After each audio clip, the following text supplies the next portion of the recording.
Hi, Ghosties. I'm Macy. And I'm Natalie. And I don't know how many of you remember the clown craze of 2016. All too well, brother. Tons of people were reporting and even taking video footage of terrifying clowns standing in the middle of poorly lit back roads, threatening people at night in the late summer and early fall, and even approaching people in the most menacing ways.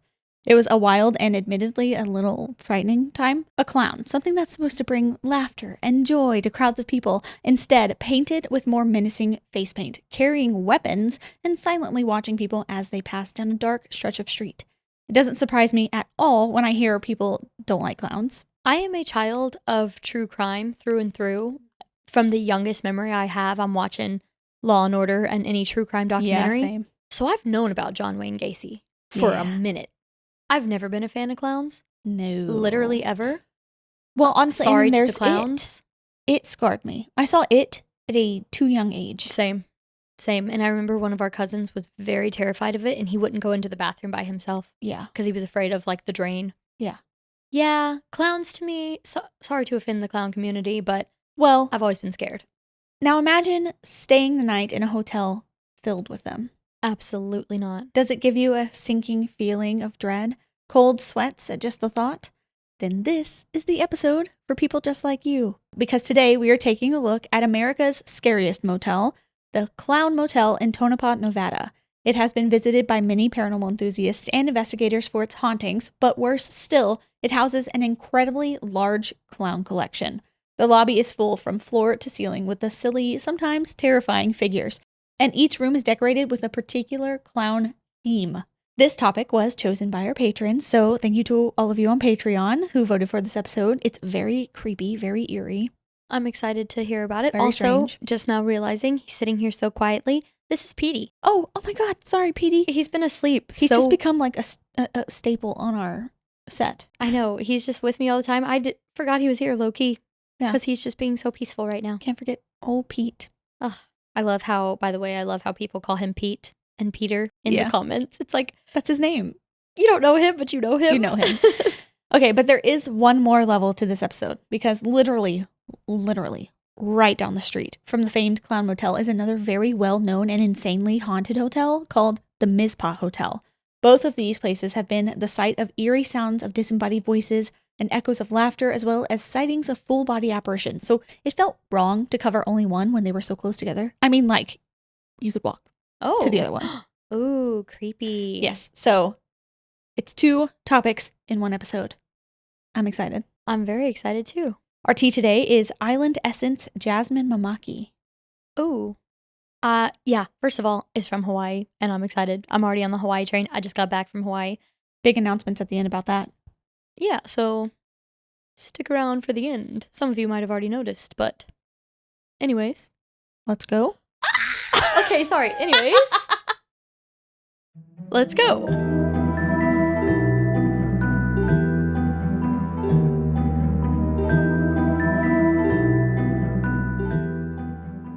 I love it. Do you? I do. Very Jasmine. Good. Yeah. I'm not a huge fan of Jasmine. I am. So this is like a solid tea, but not my favorite. I'm glad that you love it. I like it. Whenever we go out to eat with Ryan's family and we'll go to, I don't know what it's called, but it's like where there's a bunch of food on the middle and the table like spins around. Mm-hmm. This is like that tea. It tastes like that tea. We get like, so it gives you good memories. Yeah, it's these little cups that we drink them out of. Mm-hmm. Yeah, I like it. I'm a fan.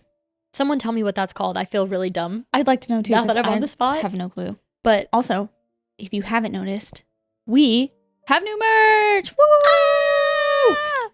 We are working with a different company this time, so it's a limited drop. We're going to drop it next Monday. I'll have the link. I believe it's ghosties.store, but we'll have the link next Monday. It drops the 22nd that morning. As you are watching that episode next Monday, it should be available. So we'll give you more details in the next episode. But yes, look at this. It is so cute. It is really cute. It's so comfortable. The quality of the sweater is really nice. It's so soft inside. I will say, I typically like an oversized. So if you're planning on buying, I typically wear like a medium. And I'm like almost 5'7". I weigh like 140-ish. I kind of have like a slim build. I know that might be irrelevant, but to give you an idea, I typically wear like a medium to wear something that's a little bit bigger and comfier. So I ordered a large because I like big sweaters. This is big large. This is like a true large. Like, so my arms, I'm like 5'6", so my arms aren't super short. They're like average length, and you can't see my fingers at the end. It is comfy. It's roomy and wide. So if you like, I'm probably going to order a medium to have something that's not as big, More fitting. I do love this one. Yeah. And I'm not usually a hoodie person. I honestly, truthfully don't really like hoodies that much, just because they feel so constricting around my neck. This like one doesn't. This one's like cut in a way that it's a little lower, and yeah, I love it. Yeah, I agree, because I hate putting on a hoodie, like especially after I've put on makeup or something, and then it rubs my face off. Yeah. Yes. So, but this is the design we worked with them on. It's us. It's us. And if you look really haunted closely house on this little tea bag is the Ghosties logo. Yes, that's my favorite part. It has the Ghosties logo and the tea. It's very cute. I'm obsessed with the design. And then it has little bats on the sleeve. Yeah, that was a little element that I thought was really cute. But so for right now, since we're working with a new merch company, this is a limited drop. We only have this one color. Hopefully in the future we can do more or add more colors or whatever. We don't know. This is all new to us. You know, this is a test run. We're scared. We love it. So remember, next Monday, we will also announce it on our next episode. So don't worry about that. Next Monday, mark your calendars. Sweaters dropping. Hoodies dropping. $65, correct? I think it's $65 sizes, extra small through 3X, I think. And then it's only going to be listed for a week. Yes. So you have a week to buy it. The way they run things is they take an order period and then they make them and send them out. Yes, so you'll get them by October. You will get them in October, hopefully by the second week of October. Yeah, so you can wear it all the rest of October. And then, honestly, I'm going to be wearing it year-round. Yeah, the whole time. I wear hoodies and sweaters in summer, so even then. Me too.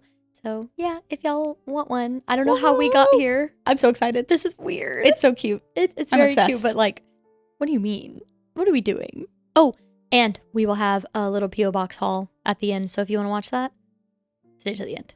Tonopah, Nevada itself is a very interesting town, right on the edge of a vast expanse of nothing but desert. It sits along the extraterrestrial highway, which, side note, is super interesting. I'm intrigued by it, and we may do an episode like hitting the spots on the extraterrestrial highway, because didn't know that was a thing. I'm supposed to say, what's going on in this area? Lots of extraterrestrial activity. Well, it's a small town with a population of about 2,000 people today, but it was once a booming mining town around its founding in the early 1900s, reaching a population of over 10,000 people at one point. Back before the hotels and restaurants and cemeteries were built, a prospector named Jim Butler was making his way through the desert with his belongings and a stubborn donkey. One night, while sleeping, his donkey left camp. Jim had to spend a great deal of time looking for the animal the next day, and when he finally found it, he found himself in a rocky outcropping. He picked up one of the rocks to throw at the donkey because he was mad. He was like, "You stupid creature," but realized that the rock was pretty heavy, so I don't think he actually threw it. Good. And what he discovered right there, where Tonopah sits today, was Nevada's second richest silver deposit. Oh. So the donkey led him to the silver. Hey, not so mad at him now, huh? No, probably not. Rude. This discovery led to a boom in mining companies making their way out to Nevada, as well as the founding of the Belmont Mining Company in 1902. It became a thriving town where people grew rich beyond their wildest dreams. 600 miles of tunnels were eventually carved out underneath Tonopah and surrounding areas. And almost overnight, it turned into the Wild West, with men coming from all over to work in the mines, make riches, drink, gamble, and meet all kinds of women who worked in the night. It was like a town that you'd imagine when you picture the Wild West. Like, it was like a true, like, kind of rough around the edges, you know, a little bit lawless kind of area. I'm very intrigued by that type of place. Setup? Yeah. Yeah. What's that place in Arizona? Tombstone? Yes. Yeah. I would like to discuss that at one point. If there's any spooky lore. Oh, I'm sure there is. Because I saw a TikTok recently where it had this song by I think Johnny Cash or something. And I was like, interesting. What song? I don't know, but it mentions Tombstone. Oh, okay. I have no idea. Anyways. Okay, sorry, I was interested. With an influx of people came an influx of problems, starting with the Tonopah Plague. In 1905, a disease ripped through the small town, taking many with it. What began as severe chest pains in the morning would lead to near sudden death after just a few hours. Oh. So it was like, morning, you wake up, chest pains, coughing, trouble breathing, dead. What's strange is after death, dissections showed livers that had turned completely black and hardened like a rock. Now, I don't exactly know why that is. And I did like a quick Google and it didn't tell me any things. And I wasn't going to like go read, like medical papers or anything like that. So if you know why, let me know. But it's believed that what they were experiencing was an acute pneumonia caused by poor sanitation. But many people lost their lives in a fairly short period of time, beginning to fill the Tonopah Cemetery that was opened with its first burial of a man named John Randall Weeks in 1901. So like almost immediately after building the town, there was like a burial. That's really sad. I would like to know the statistics on how many Johns there have been in this world. Very many. I feel like every historical little thing we talk about, somebody... There's at least one John. At least 4. Yeah. It's John Jr., John the Third. Like it's... Everybody's John. Mining continued on, the population growing, and Tonopah becoming the place to be. But the plague was not the last of the devastation for the little town. Early in the morning of February 23rd, 1911, a fire was reported deep in the Belmont mine. The miners still went in for their shifts that morning, the superintendent believing that the fire was contained to a separate location than where they were working that day. As it turns out, a small candle was lit and left at the bottom of a shaft, and it eventually led to some timber piled nearby catching fire. Many miners protested going down into the ground that day, with smoke beginning to kind of billow through the tunnels, but with the threat of firing looming over their heads, they had no choice than to carry on with their jobs. Unfortunately, it didn't pan out well for the whole crew. The flames were spreading quickly, far beyond where it had originated, and an evacuation began for all but those who were fighting the fire. Panic ensued, and men were scattered, untrained for a situation like this and disobeying orders. Many of the men found themselves trapped down in parts of the mine that were beginning to fill with smoke. They were beginning to be able to feel the heat of the flames rising up through the mine. A 28-year-old man named William F. Big Bill Murphy took it upon himself to volunteer to go back down into the mines to save his co-workers who couldn't find their way out. So he went down beneath the surface once again after escaping himself to lead a group of men to safety. Though some of the people on the surface told him to stay up after the first group, he went right back down in the elevator to gather another group of men and lead them back up to daylight. The tunnels were near impossible to navigate at this point, smoke filling everyone's lungs and eyes. Things were looking worse by the minute, but Bill decided to go back down for a third time, determined to help as many men as he could. He was quoted as saying shortly before he went back down, quote, "Well, boys, I've made 2 trips and I'm nearly all in, but I'll try again." Right before he went back down into those dark and treacherous tunnels for the last time. As the third caged elevator emerged above ground, this one taking much longer than the other 2, another group of men, coughing and sputtering and thankful to see the sun, poured out onto the ground. Except this time, Bill was nowhere to be seen. One of the men claimed that he saw somebody fall out of the cage as it climbed up, but wasn't sure who it was. And that's when they knew that Bill wasn't going to come back up again. That's really sad. He went out like a hero, though. Yes. That's so horrible. That sounds devastating. That sounds like my worst nightmare. Being stuck in a cave. I was just telling you about a cave in Hawaii. Yeah. Oh, and it's on fire? Yeah, on fire, full of smoke. I feel like I can't breathe right now. And the only way out is this, cage to go up. I cannot breathe right now. 17 men, including Big Bill, lost their lives in the mines that day. Bill and 13 others who perished in that fire are buried in the Tonopah Cemetery. And Bill's grave is marked with a tombstone that says, quote, "Died while saving others." And he even has a monument outside of the post office commemorating his sacrifice. So they really, thankful for Bill. Yeah. Eventually, mining slowed, and the once booming town was losing business and population. But tragedies for the area persisted. So much tragedy, some called it the Tonopah Curse, struck the small mining town, including another devastating fire in the Belmont mine decades after the first. Among those killed in the second Belmont fire in 1942 was a Tonopah resident named Clarence David. It was tragic, but his children, Leona and Leroy, went on to honor their father's memory as well as his peculiar collection of clowns. Oh no, I forgot what we were talking about. Oh God. Thus, the Clown Motel was born. Leona and Leroy thought they'd house their father's beloved collection of more than 150 clowns in a small motel right off the highway and right next to the old Tonopah Cemetery. All right. I know people collect things. Why are you laughing? Why are you laughing? I just know where this is going. Hey, I'm not judging anybody. I used to collect pencils. Special pencils? No.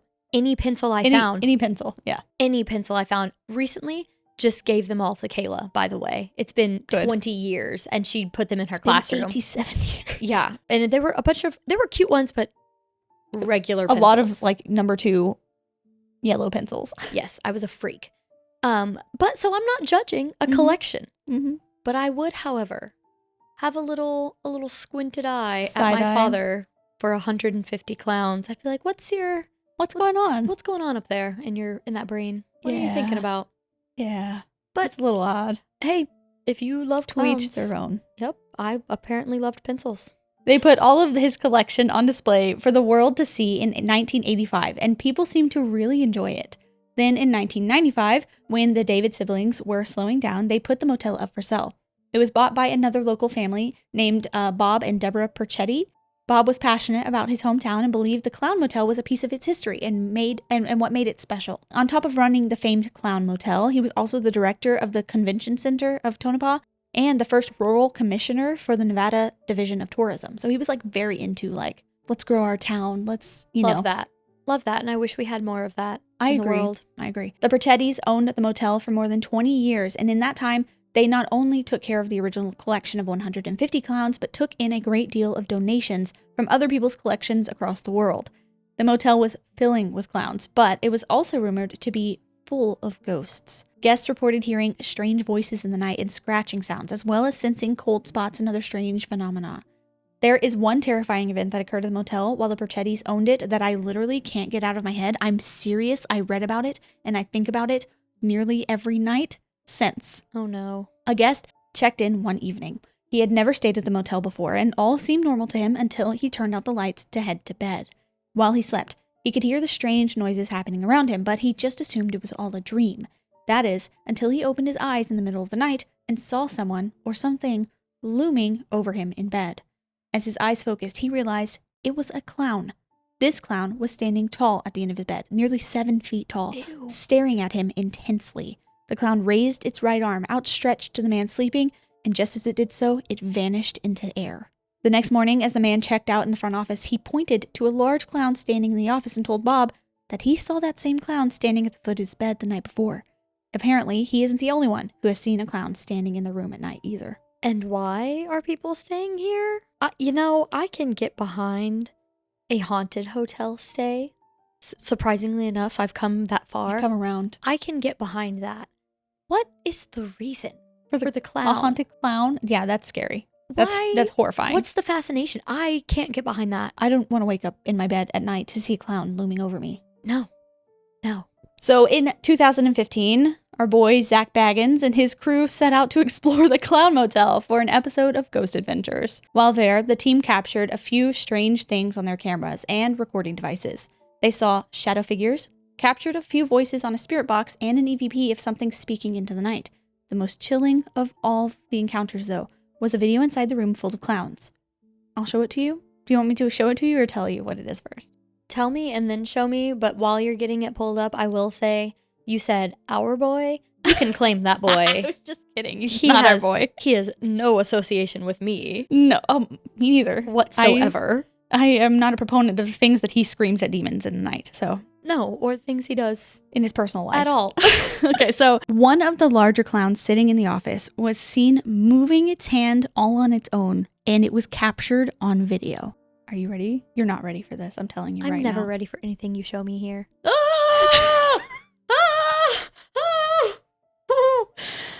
Burn it. Freaks me out. Burn Freaks me out. it. You disturbed me. I told you it was Often. horrifying.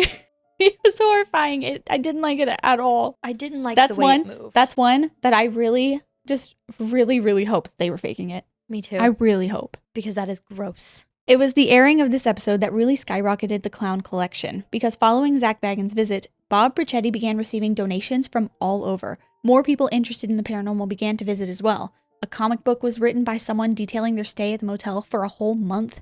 Several movies have been filmed at and based on the location, and bloggers, YouTubers, and content creators of all kind have flown out to Tonopah for a chance to see the creepy motel. In 2017, Bob Perchetti and his wife decided to retire from their jobs running the motel to spend more time with their family, but before selling it, they stipulated that anyone who was to purchase it had to keep looking after the collection and running the motel as the famed Clown Motel. Yeah, I like that. I support that. Even though I don't support the clowns, I support this. Yes. And, people are interested in different things, and that's fine.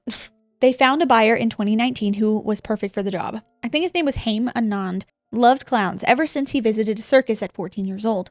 He was a collector himself, actually, so he merged his collection with the motel's, and today it has thousands of pieces sitting on display for all to see. I read in some cases, like some say it's like 3,000 to 4,000 clowns in this motel. It's owned by the Mahar family out of Las Vegas today, but is still running as the creepy ghost-filled clown home.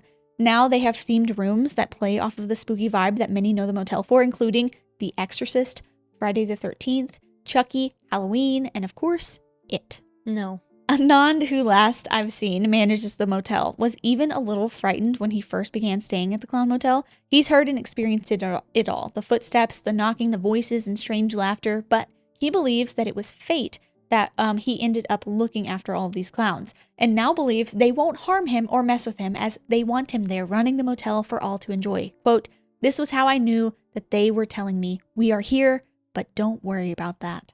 Now, does it mean like, don't worry about it, mind your business, we're doing our business? Or is it like, don't worry, we won't hurt you? Yes, sure, whatever you go with. Haim, sure, man.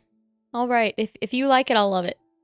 If you like it, I love it. Sure, go for it, dude. There are many legends and reasons that might explain the hauntings within the Clown Motel. Some say a man took his own life inside one of the rooms after being tormented by the spirit that resides on the premises. Others say one man had a heart attack in another of the rooms. There's even a legend that a terminally ill man came to the motel begging the spirits to cure him from his pain and suffering, and he was cured.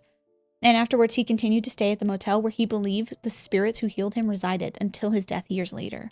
Oh, that doesn't sound, I don't know, light? Lovely? No, I mean, on the surface, yeah, but how, What freaks me out is he felt he needed to stay. What did he give for them to heal him? Yeah, that's what freaks me out about it, I think. Huh. Some say that the clowns actually house some of the spirits. They could have come from wherever they were donated, sent in to the collectors by the collectors with backgrounds unknown. But there is another theory, and that is the proximity to the cemetery that holds the bodies of those who suffered during the Tonopah plague and the mine fires. Some people within were murdered, others suffered horrific fates, and each night they make their way to the dolls set up within the Clown Motel to communicate with and be a part of the world in which they once lived. Now, the cemetery is literally connected to the parking lot of the Clown Motel. It is right there. You walk out of the Clown Motel, turn left, and you walk into the cemetery.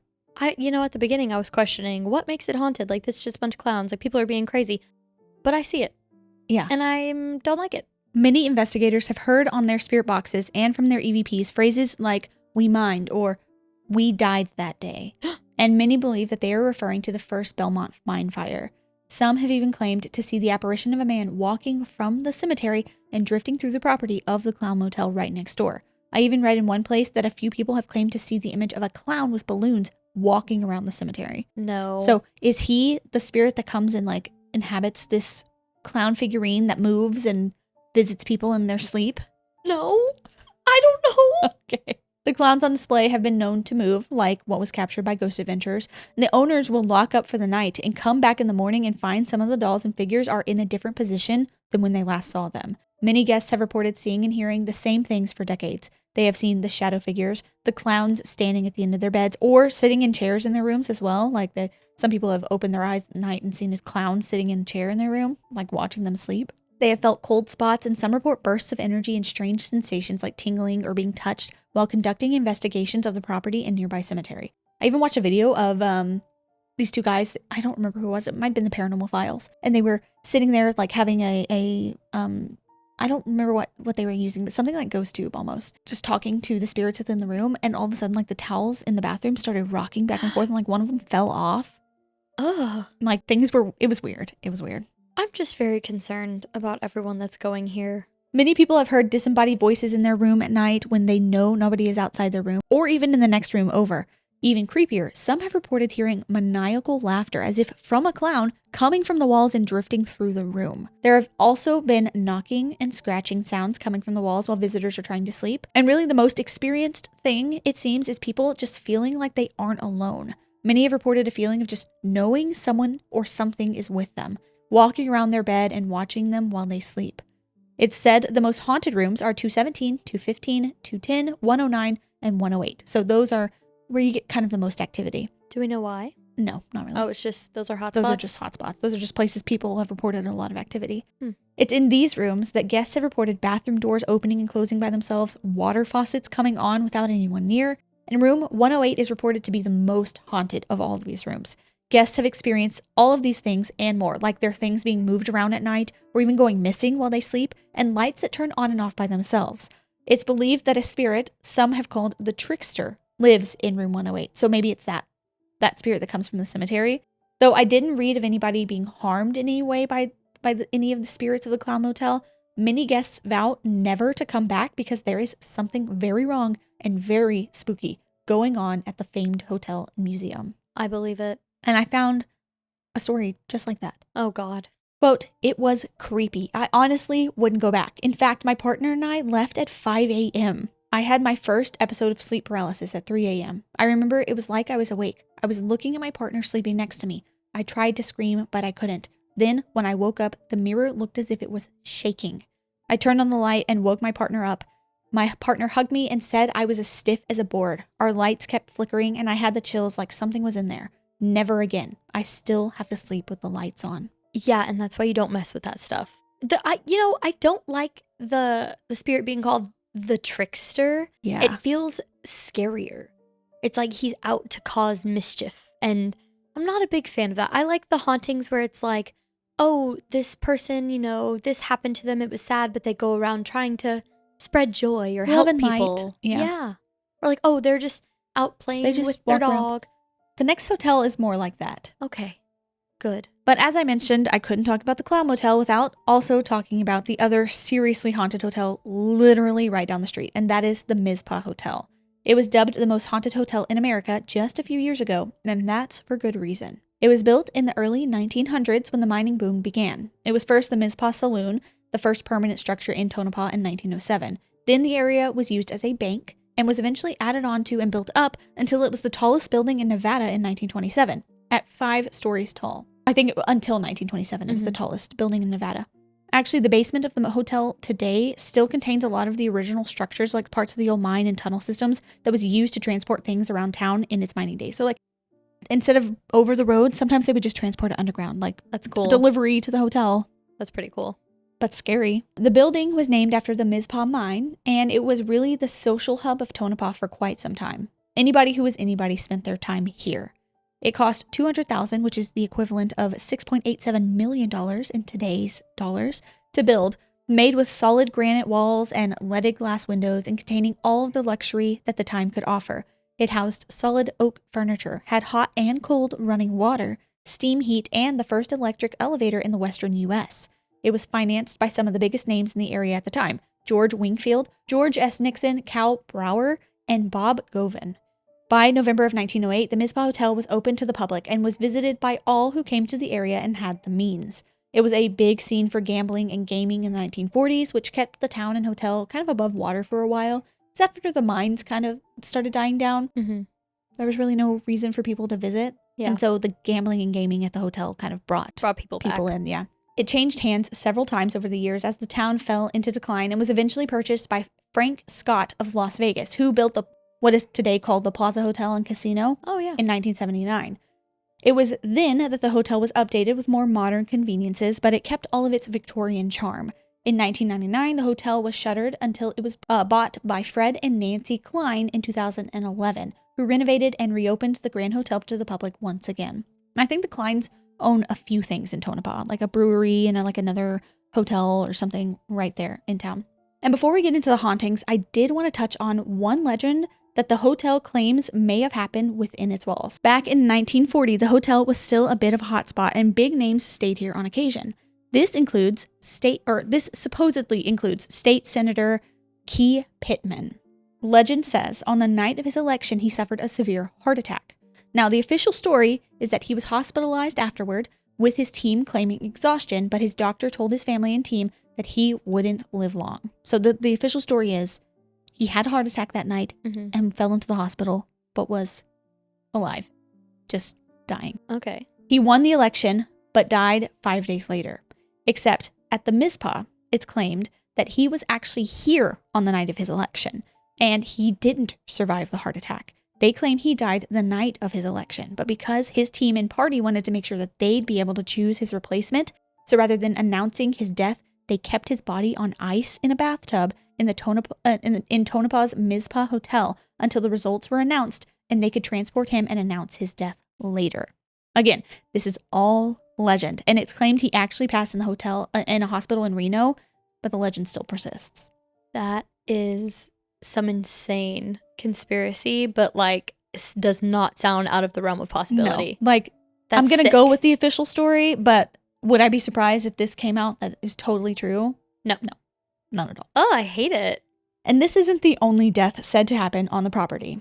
There are many stories of murder, robbery, death, and sadness said to have happened at the Mizpah in its heyday, and each of these stories seems to come with its own ghosts or strange activity connected. Guests and employees at the Mizpah have all reported something strange. Just like many other supposedly haunted spaces, people have heard scratching on the doors, walls, and floors, footsteps through the halls when no one else is around, strange smells like cigarettes and perfume very suddenly before disappearing just as quickly, items being moved, books flying from shelves, indentations on freshly made beds, chairs rocking all by themselves, and lots of full-bodied apparitions. Oh, are there any pictures or anything of them that have ever been captured? Not that I found. There might be, though. I'm gonna look. If I can look, I'll insert them. If not, cut. Send them in if you have them, because I could not find any.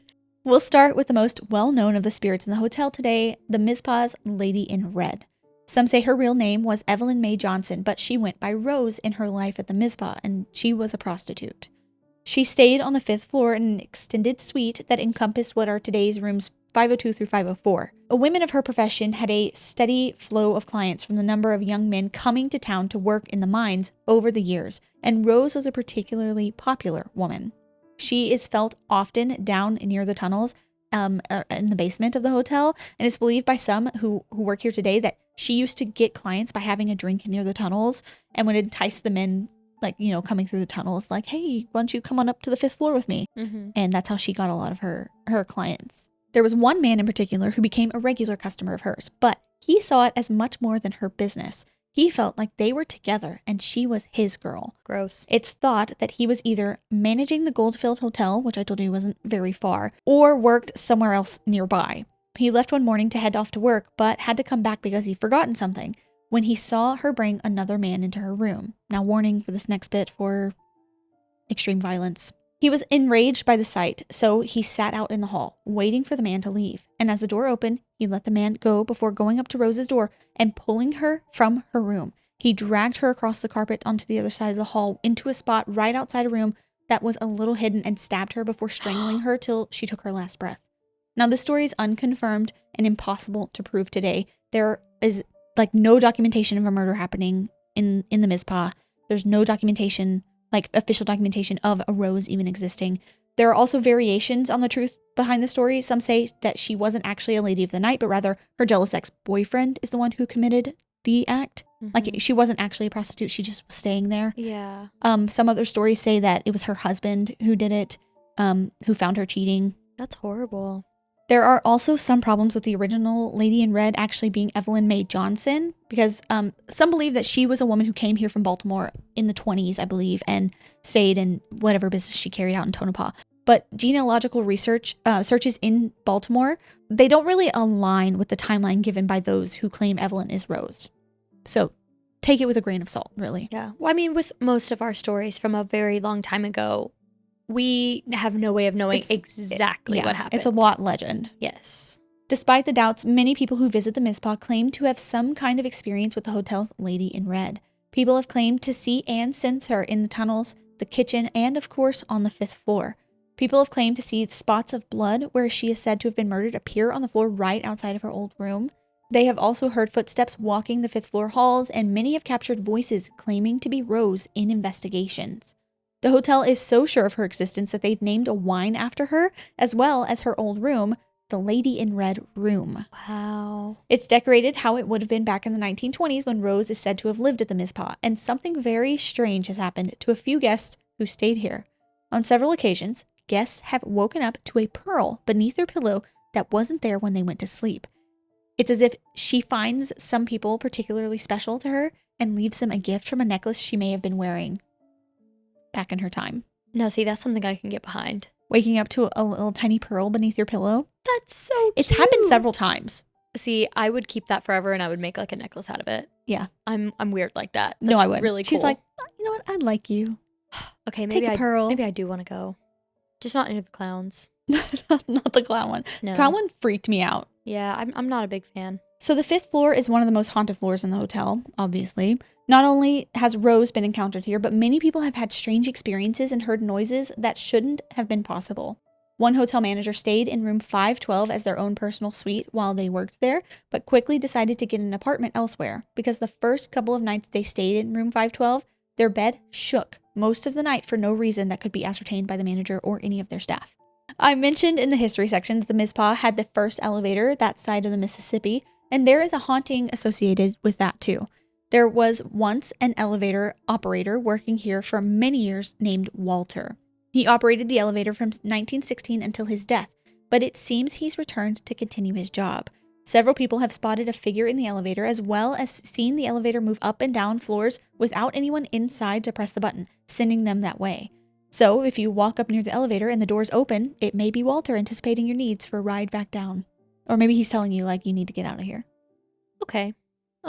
I'm already not a big fan of elevators, so I don't know how I feel about an elevator ghost. I'm not a big fan of anything. I find myself saying that a lot. Yeah. Do I like things? I don't think so. Do I enjoy anything? Maybe not. Just PD. I guess. Wow. Finding out a lot about myself today. The 3rd floor is a particularly haunted floor as well, but this seems to be haunted more by mischievous spirits. Some believe they are the spirits of children who may have passed on the premises years before. There are no confirmed stories of children passing at the hotel, so it's possible they could just be children who stayed at the Mizpah and enjoyed their time here and returned after death, which we've heard a lot of people say things like that. Yeah. But there is one legend that is particularly horrific.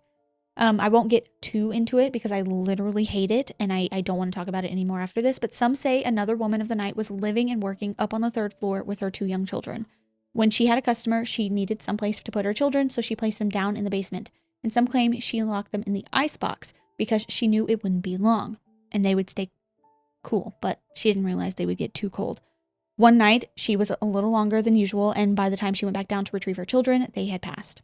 Okay, I don't want to talk about that very much. We're moving past that. Regardless what the backstory is, many people claim to experience the spirit of children up on the 3rd floor where it said they used to live and play long ago. Guests and employees have felt what seems to be tugging on the bottoms of their shirts or pants, like a child trying to get their attention, as well as doors being opened even when they are supposed to be locked and closed, and items and chairs being moved out of place when nobody has been up on the 3rd floor to do so. I watched a couple of videos where investigators were coming up to the 3rd floor just to look, and there were just hotel room doors open, wide open. You know, usually like shut and lock after they're cleaned. No, they would come in, there'd be one like wide open. I watched even one, it may be the Paranormal Files again, where they were being walked around by like the manager or a tour guide or something, and they walked up, I think it might have been the 3rd floor, and there was like a custodian's like storage closet, and she was like, this shouldn't be open, and it was open. She like pushed it open and like just to make sure, and then closed it back, and went and talked about another thing, and then went back to the door to like go lock it, and when she went to open it, there was a cart shoved up against the door. Oh. So like the only way it could have happened is if someone inside pushed it up against the door. Creepy. It was very weird. She was like, you guys see this, right? Oh no. It was very creepy. If we ever went to a haunted hotel or something like that and they were giving us a tour and something scary actually happened, I'd be like, y'all are doing this. I don't believe you. It's not real. Because I couldn't let myself believe it. It would be spooky. Many have claimed to hear the sounds of children giggling up on the 3rd floor, and employees have claimed to hear a tiny voice asking what they are doing as they go about their duties. Aww. That's kind of cute. That's sad. If it is a child. Yeah. You don't believe in child ghosts. You think everything's a demon. Because they're all so creepy.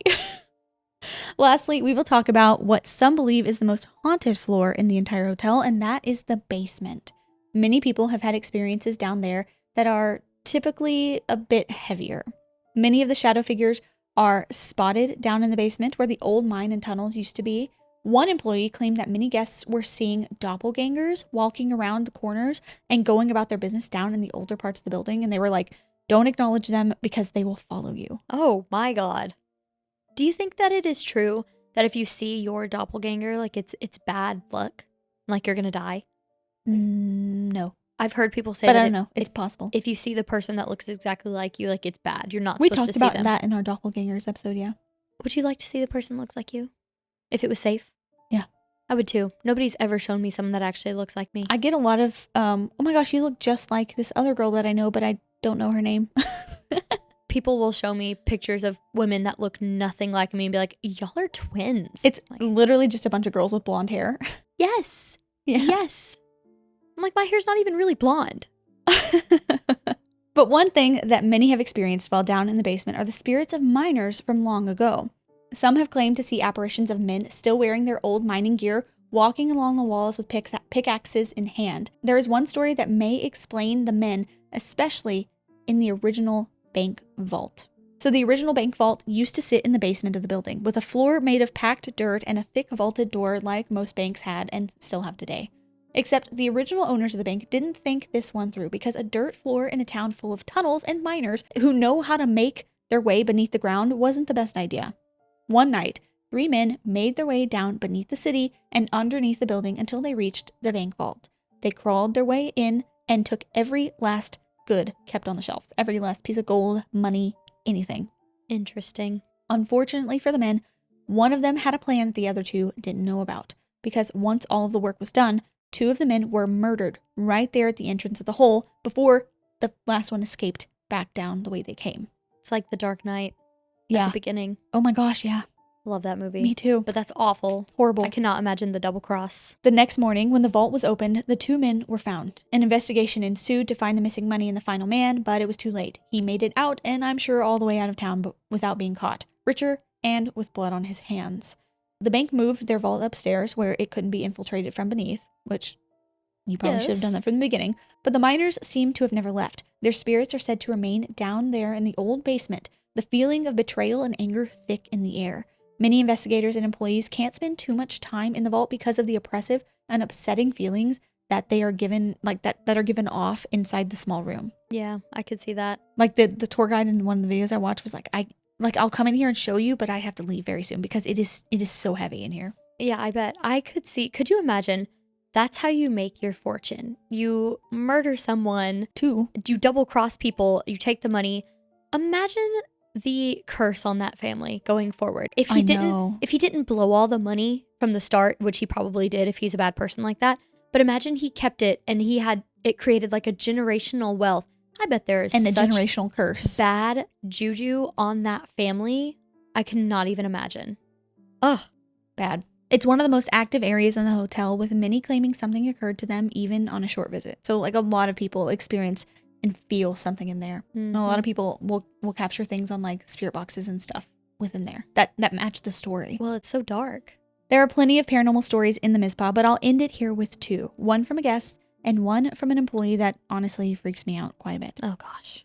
So this husband and wife were lying in bed. They'd turned in for the night. The woman was sleeping and the husband was sitting up reading his Kindle. Suddenly, the woman opened her eyes, but she couldn't move. It was almost like sleep paralysis. But the husband was awake right next to her just reading, and she saw him and she was trying to get his attention, but you can't move. Yeah, she couldn't move. So the wife claimed 2 hotel employees dressed in like old clothing, like a maid and like an attendant.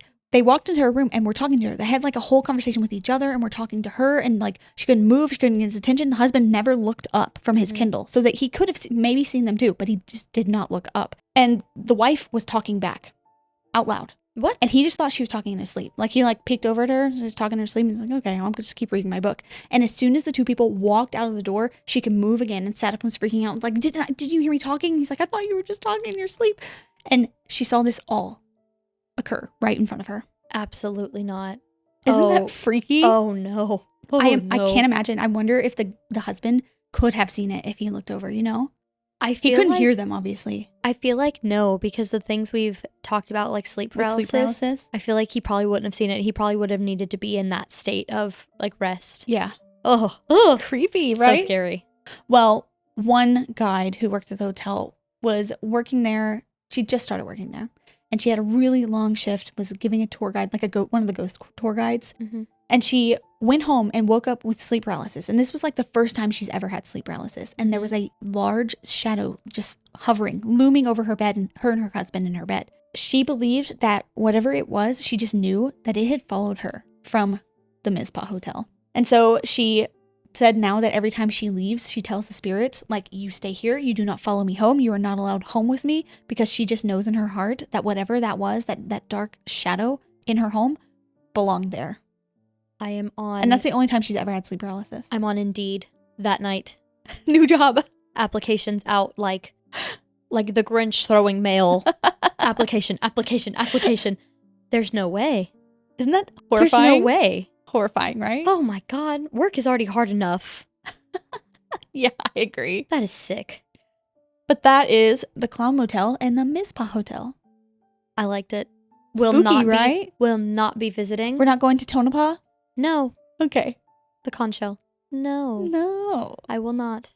I will not be going. But if you want to go and let me know how it goes, I support you. Okay, maybe. You better not bring anything back with you. I'd rather stay at the Mizpah than the clown. Yeah. The clown, clowns are not my favorite thing. No. Like, I'm not afraid of clowns, but I would not seek out a clown. No, I would not. Personally. And I just watched the John Wayne. I already knew about John Wayne Gacy, all the stuff. You watched the documentary? Yeah. And now it's even more like, ooh, horrible. No, thank you. That's a horrible documentary, by the way. Y'all should watch it. I won't watch it. The John Wayne Gacy tapes. I already know enough. Yeah, me too. But then there was more, and it was bad. Yeah. Anyway, clowns though, hate them. Clown Motel. So let us know in the comments if you've ever been to either one of these hotels, motels. Yes. I'd be really interested if anyone's ever had an experience there. It was really spooky. I'd never heard of it. And then someone on Patreon commented, like, y'all should do the Clown Motel. So I put it up in our poll. And they all chose it? Yeah. I like it because I had never really known about it either. So yeah, it was good. It was interesting. And now we can do something that I'm really excited about. I'm going to tell you guys about, I got engaged. Yay! And I'll tell you the story if you care. While we open packages. That was weird. But if not, if you don't care, see you Thursday. So goodbye. Otherwise, and if you do care, let's open this packages. 1 second. We have a lot of things. Yes. So we will start with one that I already knew about, and I am upset with you, Joe. You know who you are. How dare you do this to me? I told you not to send me anything, but here we are. So happy birthday, Natalie. Joe, thank you. Shout out, Joe. Joe's like always here. We appreciate you, Joe. Never met this person. One of the kindest and most like generous people ever, because who are we to deserve this? I know. Joe is the person that bought Mothman. Yeah.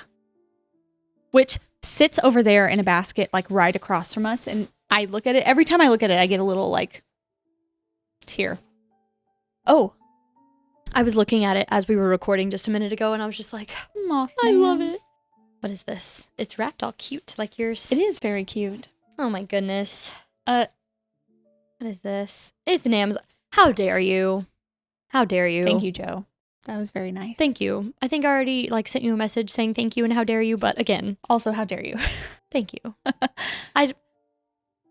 Don't start already. Don't do it. Okay, tell your story. Tell your story. Because I can't deal with the crying today. No. Like, I'm gonna... Oh my God. It says, happy birthday. Happy birthday. Apologies for being so lame. I have zero creativity and the worst gift choosing skills, but at least you won't have to fight back the tears. LOL. Already fighting. Okay. Fighting for my life. But what was I saying? You told me to tell my story. Yeah. This is from Evelyn. Oh, weird. We were just talking about someone named Evelyn. We were. So. Oh, no. It's eyes. It's little eyes. We need like a museum for all the things these people paint. Ooh, they sent us their blog website with their scary stories. Oh my goodness. Oh, I'm upset. Evelyn, this is so cute. Yeah, we're going to like set up our wall one of these days and just put all of your artwork everywhere. Because that is so cute. I want this on a shirt. I do too. I love the eyes. That's so cute. So cute. Okay. Thank you, Evelyn. That's freaking adorable. I like how we both gasped like it was like a bomb. I love it it's so really much. Cute. Okay, this one is from Alex. Okay, there's a little letter taped in here. Would you like to read it while I open? I'm scared. I don't want to look. What is it? It's a Gryffindor stamp. Like the wax seal of Gryffindor. That's so cute. What is this? What is this? Why does it have their name on it? Did they write a book? There is nothing I love more in this world than you telling me that you wrote a book. Please, if you wrote a book, send me what the book title is. I will buy it. I've already bought a couple of them off of Kindle. Please tell me what your book is called. Creative little sick freaks. Look at that. Oh my God, That's Natalie. so cute. That is cute. You scare me sometimes. Well, how are they all writing books, bro? There's stickers in here. Oh, there's tea. I seriously love a good sticker. What's the tea called? It's Peach Dream from Sage and Stone. Life is better with coffee, cats, and books. That's Go away, evil, hand-rolled masala incense sticks. Okay, we were just talking about how we need to cleanse. do a cleanse. Amazing. Okay. Okay, they said there's so much stuff in here. I'm obsessed. Alex? Oh, it's in the book. I threw mine out. I gotta look. The Fury's Cradle. Oh, the artwork my too God. is so cute. So nice. I'm gonna read the Is this all Alex's art? dedicated to Miss Mia and everyone at the DeKalb County Public Library for giving a shy little girl a place to feel at home, and to my Aw. dad, who is awesome.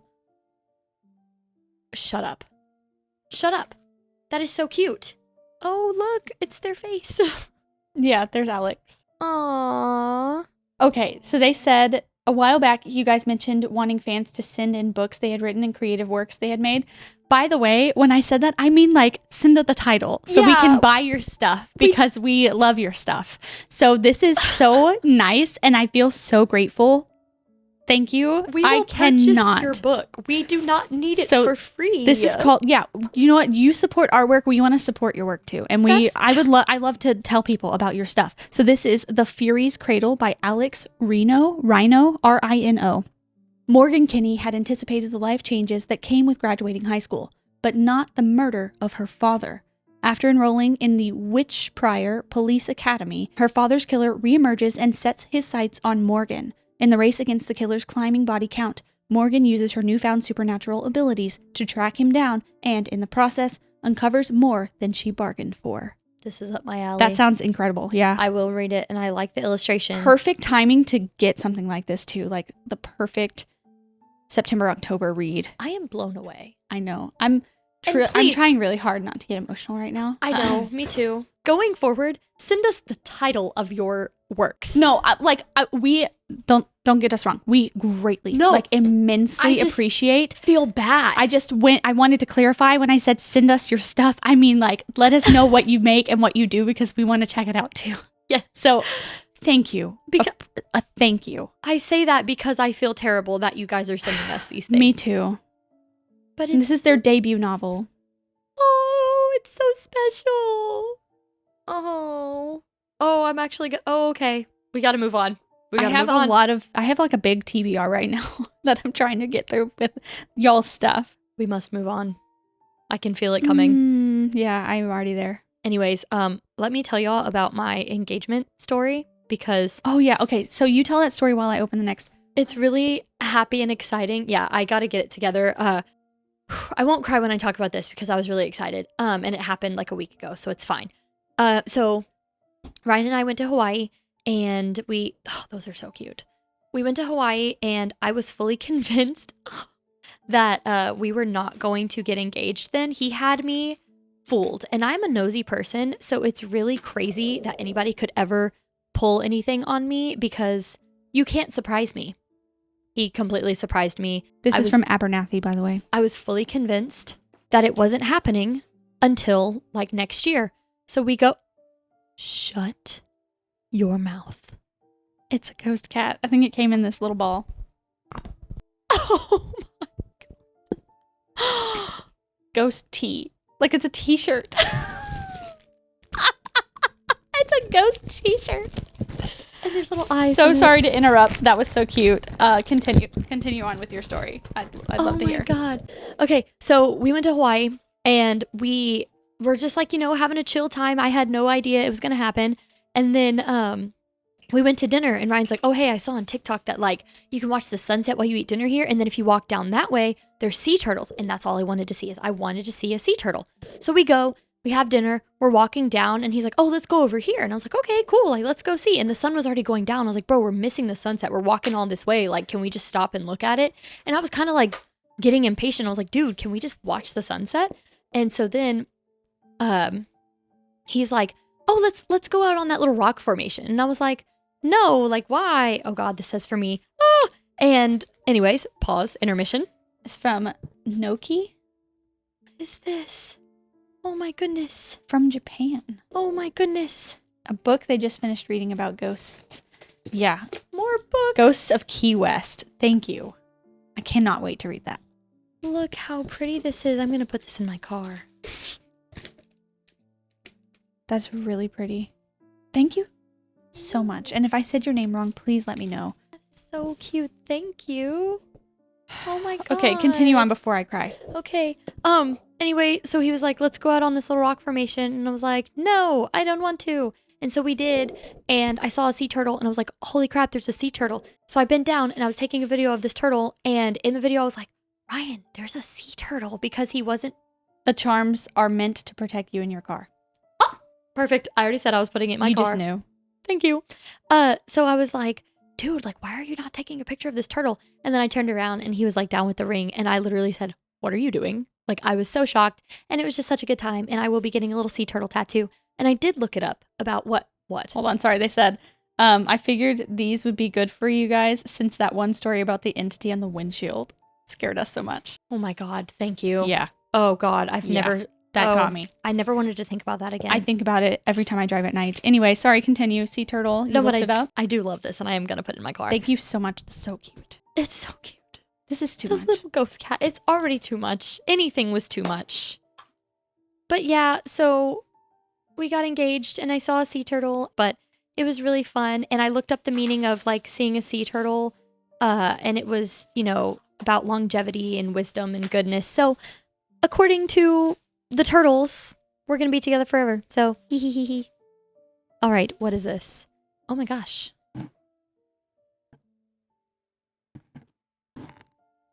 What is this? What is this? It's a notebook. Oh my God. Oh my God. Oh my God. Okay. Oh my God. Possibly one of the most beautiful notebooks I've ever seen in my life. Where's the address on this? This is from Claudia. I'm gonna feel like Zelda. I mean, not Zelda, Link. Like roaming around with this in my little sack. Oh my God. Did that make any sense? Yes. Sort of. Maybe. Not really, but yes. It feels adventurous. It's so pretty. I don't know, but I am a collector of notebooks. Every time I go to the store and I find a beautiful notebook, I buy it. And this is one of the most special things. Like, I almost don't even want to write in it. What do I do? What do we do? This is so pretty. What do we do? What do we say? I don't know what to do with myself. Why would you do this? Why would you do? Okay. Woo! Okay. If Claudia is your name, because that's what's on the box. Thank you so much. Thank you so much. Thank you. I just don't even know what to do with myself. I love it. Is yours brown? Yeah, I think so. Mine's black with the green. It's so perfect. It's so perfect. See the little charm on the side? Yeah, I have a little pearl, a little key, and then like a pink flower. I've got a teddy bear, a key, and a pearl. Oh my God. And there's still more. I don't want there to be more. I kind of wanted to save it. I don't want there to be more. Okay. This one is from Jessica. Oh, it says you can read this on the pod. Ghosties. My name is Jessica, and I am a part-time custom leather maker from Ohio. I'm scared to open it. It says custom leather. I don't want to do it. It's too much. No, I know. I feel the same way. Like, I almost want to stop. Okay. Okay. I like to make gifts for people with the leather I can't use for orders. You make a bunch of people smile on bad days, and I want to return the favor. I can't wait until my email is on the listener stories. Topic aliens. Your work is appreciated, and keep being you, Jessica. You don't want to see it. The magnets are also stickers handmade by me. I don't recommend using them as stickers as they leave a bad residue. Sorry. Macy, you don't want to see it. I don't know that I do. Okay, her Instagram is at Jessica_Schaefer_0. You don't want to see it. She does this as a full-time thing. Like, she does this to pay bills. You don't want to see it. Oh my gosh, a full-time farmer. Macy. and does leather work. Macy, my heart just fell to my butt.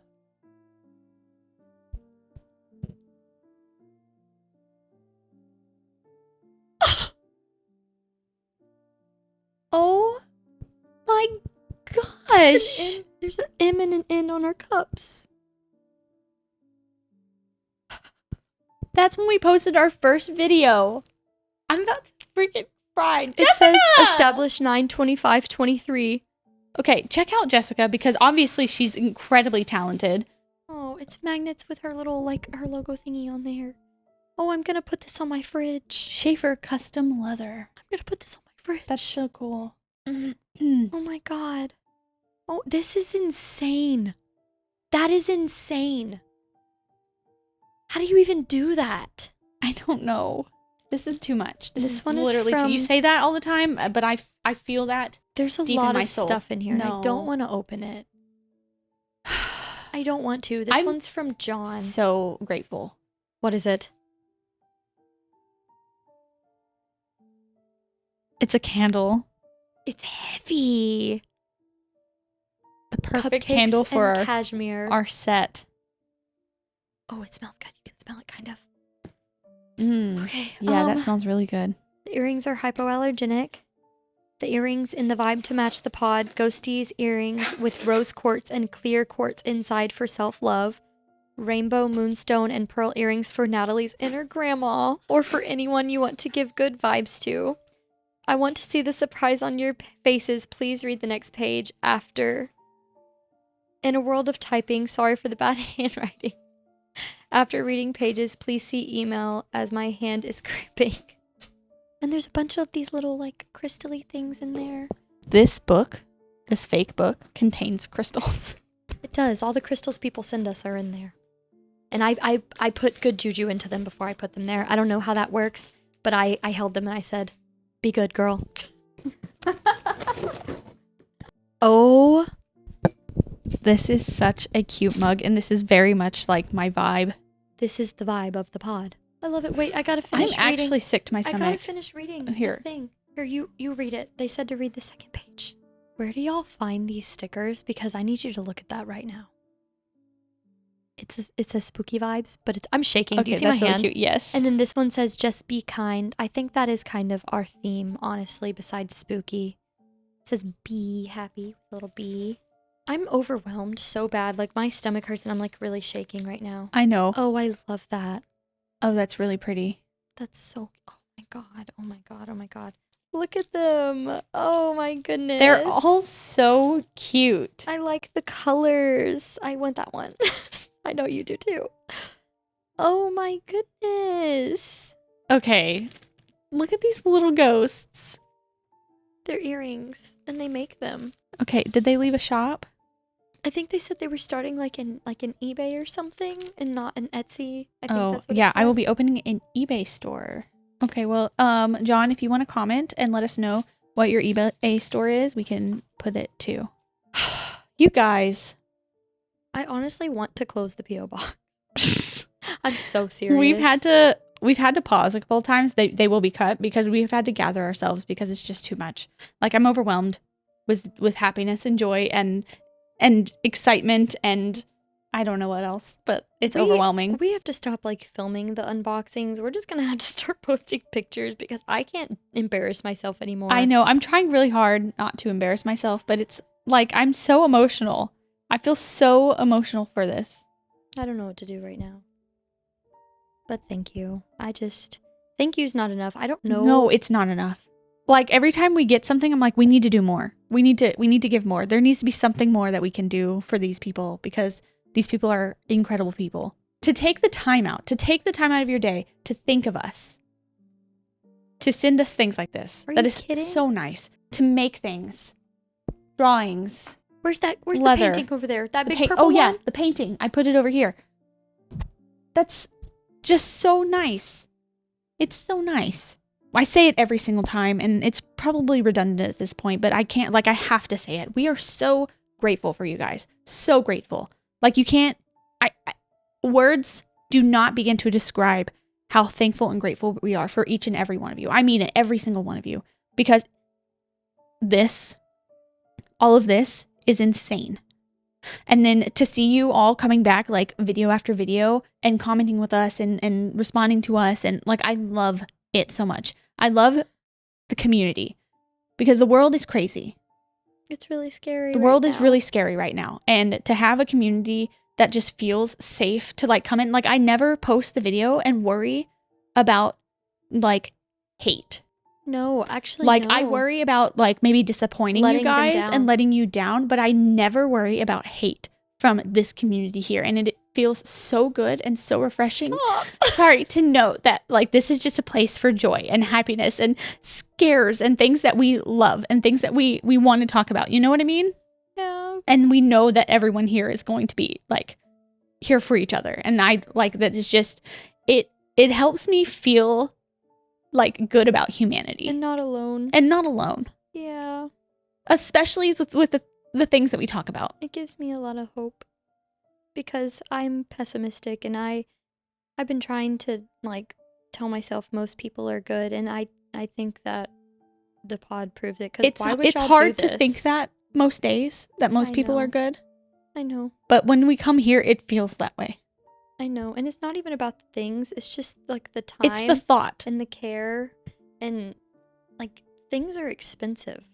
Why are y'all spending your money on like sending us things? It makes me feel a little bad sometimes. I feel really bad because I don't have money to send people things. I can't send y'all stuff back, and I want to send everybody something back, but I don't even have something equivalent or... Yeah.